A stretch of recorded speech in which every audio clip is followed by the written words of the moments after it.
The Most Damaging Wound is a new play being put on in downtown Manhattan. It's written by Blair Singer, and we're here to find out all about it from the director, the actors, and the writer himself.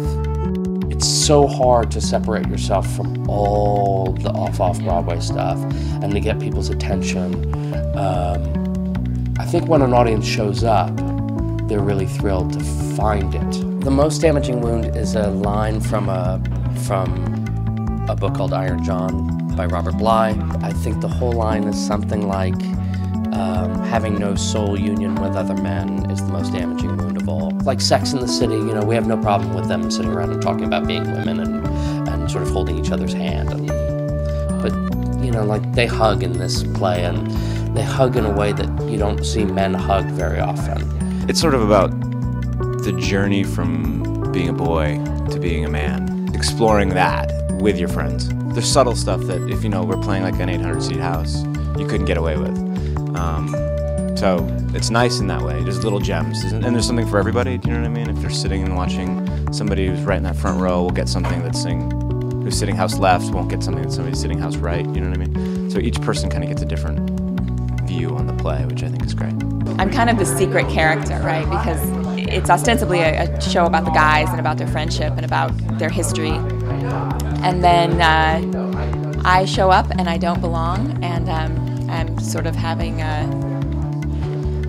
maybe a little bit of an illicit affair with one of the characters. And so I think I kind of all of a sudden take the play from sort of a very lighthearted place into one where, you know, all these guys thought they really knew each other and knew everything about each other.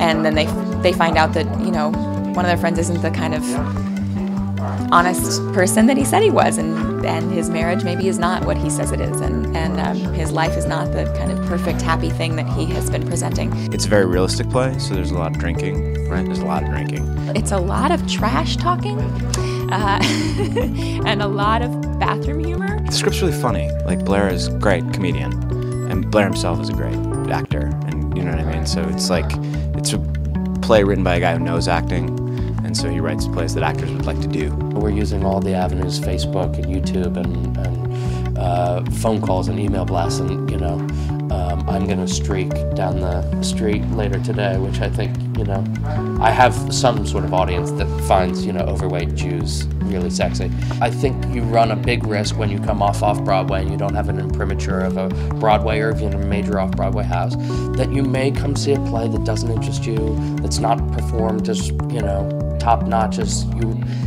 That happens not to be the case here, and I know I've drank the Kool-Aid and I'm totally biased.